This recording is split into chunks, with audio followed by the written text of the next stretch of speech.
Welcome children to video lectures of Social Science Standard 9. This is the second video lecture of chapter number 4, National Movements in India. In the previous video lecture we saw about the introduction of the national movements, how the Britishers who came as traders into India slowly and gradually established themselves into rulers of India. They made policies which were benefited to England at the cost of India.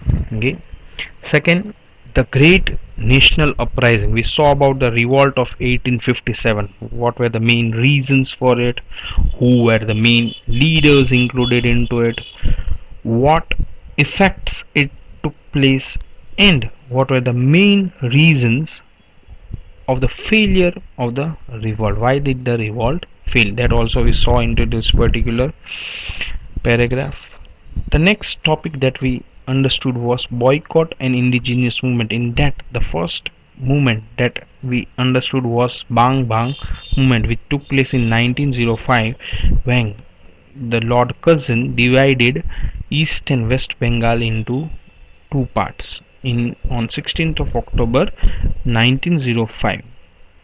We saw that there was three main pillars of Bang Bang movement, that was adopting indigenous or Swadeshi goods, boycott of foreign goods, and third was adopting national education. Now we'll study further into that. India benefited a lot due to Swadeshi movements. Due to this first pillar, that was use of adaptation of the Swadeshi good, India benefited a lot, while the English industry was badly affected due to the boycott of the foreign goods. Okay, same what is happening right now in India. India is boycotting the products from China, and due to that China is having a very bad time. So same was done, okay, in 1905.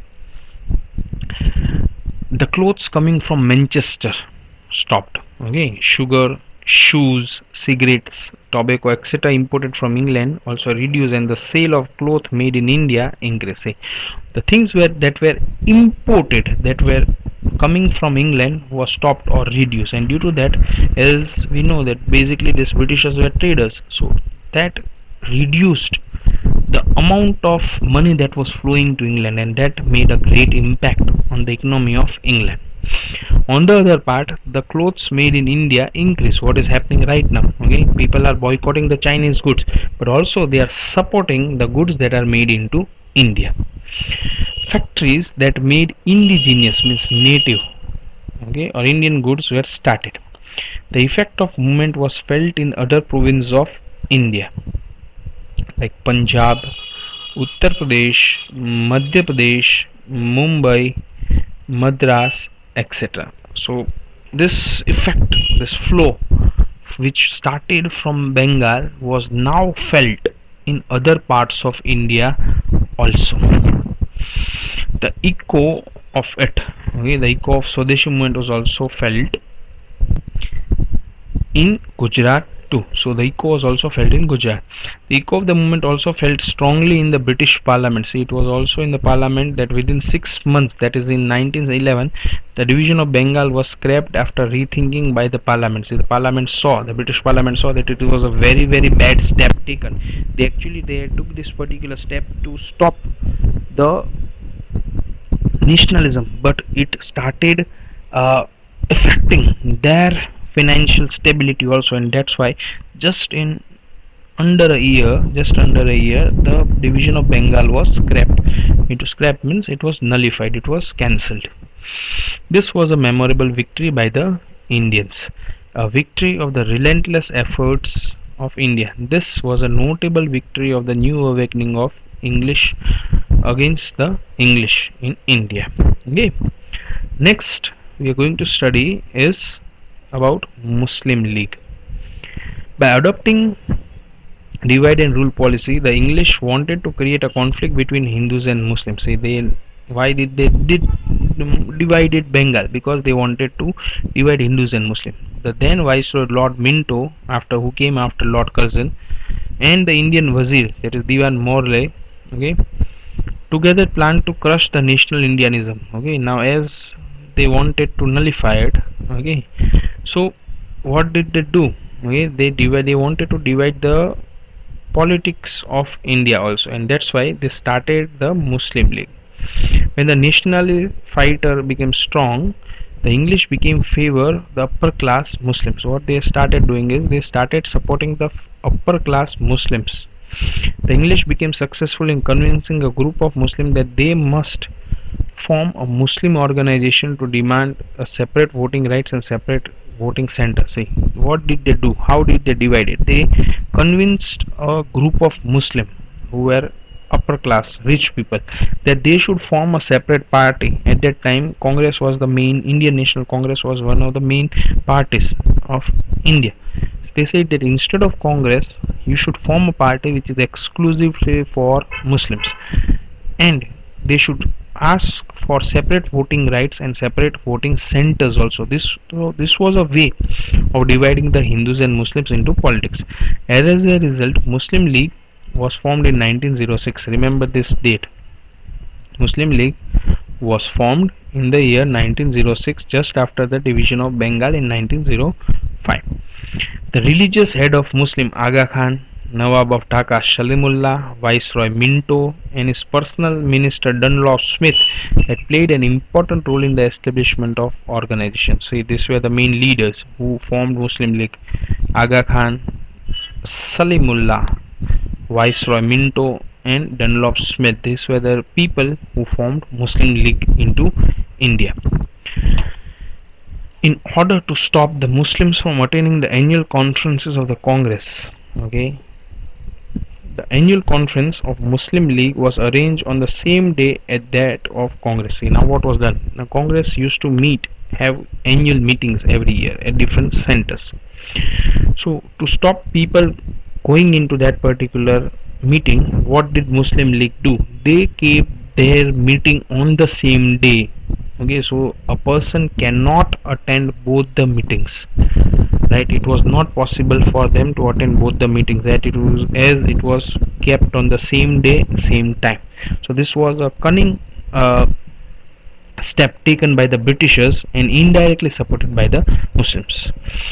Thus, the demand of separate representation is not the brainchild of Muslim but that of English policy. See, okay, separate representation was not a brainchild of the Muslim people, but who put it into the mind of the Muslim people? That was the Britishers. Minto started the policy of taking Muslims as associates. See, that's why many writers considered Minto as the father of the Muslim communalism. Remember this. Lord Minto, who was the secretary at that time, is considered as the father of Muslim communalism, and some people say that Minto is the real creator of Pakistan, because when Muslim League was created in 1906, the seeds of Pakistan were sown. This is the word of many of the historians. A historian also goes to the extent saying that the real creator of Pakistan was not Muhammad Ali Jinnah or Rahmatullah but Lord Minto. See and remember this line. A historian also goes to the extent of saying that the real creator of Pakistan was not Muhammad Ali Jinnah or Rahmatullah but Lord Minto. So Lord Minto was the real creator of Pakistan, right? You can say why, because he was the main person who created Muslim League. Since then only the conflict between Hindus and Muslim increased and resulted in division of Bengal, and ultimately in 1947 India was divided into two nations, that was India and Pakistan, and that was all due to the efforts of Lord Minto, who created Muslim League in 1906. The next topic that we are doing is birth and development of extreme revolutionary movements. Okay, revolutionary means Krantikari movements in India. The revolutionary activities in India was started by Vasudev Balwant Phadke. Okay, this person, the portrait given here.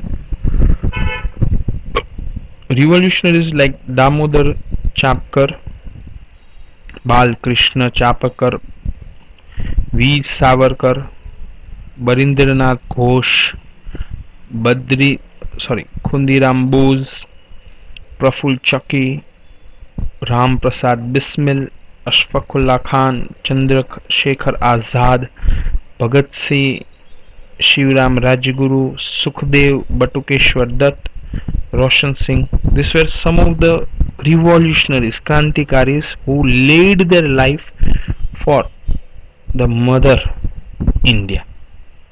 They were young people who were ready to kill any person, and they were ready to lay their life for attaining the freedom of India. Okay, their way of fighting with Britishers was very separate from what Gandhiji and other revolutionaries were doing. Say, carried the torch of nationalism. These were the people who carried the torch of nationalism. You trained in making using weapons. See, they used to train the youths for making use of weapons, how to use the weapons, and were a constant threat to English government. See, they were a threat to English government, and that's why they killed these people as soon as they were caught. Okay, the real, you can say, the real reason for the independence of India are these people who have laid their lives. Again, they were a constant threat, and that's why they were killed, they were hanged, or they were shot as soon as they were caught. Okay, fierce revolutionary movement began in India and spread in the other countries as well. The circumstances in its background were the cancellation of partition of Bengal, the partition of two groups, that is Zahal, that is radical, and Mawals, that is moderates, at the Congress conference at Surat 1907. Now you need to understand this. Okay, radicals are such kind of, they are the first type of leaders in Congress. They used to believe that Britishers are good people, and we should write things to Britishers, and Britishers will help us in doing whatever we like. While Mawals were moderators, those were such kind of leaders who thought that Britishers will do things if we will revolt against them, if we will fast against them, if we will show against them, if we will march against them, but they were not ready to take weapons into their hand. While the third kind of people who were included into this national movement were the radicals or the Krantikaris. They believed in the ideology of brick for a brick, means if you hit me, we will hit you back. They were ready to kill someone, they were ready to be killed, and they were ready to destroy someone and also get destroyed on their own. So they were the real people who got independence to India. And in 1907, the radicals and the Zahal got together. The terrific opposition to practice of Congress of making only resolution requests. See, till now only requests and resolutions were when the Congress used to pass a resolution that this kind of revolt will be done, and they were requesting the Britishers to do it, but the Britishers did not listen to them and threw the resolution into the dustbin without even looking at them. This was not liked by many people like Bhagat Singh, Rajguru, Sukhdev, Chandrasekhar Azad, and many of them, and they said that by requesting you cannot get freedom. So they took other path of getting independence, that was the path of Krantikari movement. Lal Bal Pal trio, Lala Lajpat Rai, Bal Gangadhar Tilak, and Bipin Chandra Pal adopted the radical attitude which brought new life into the young Indian activist.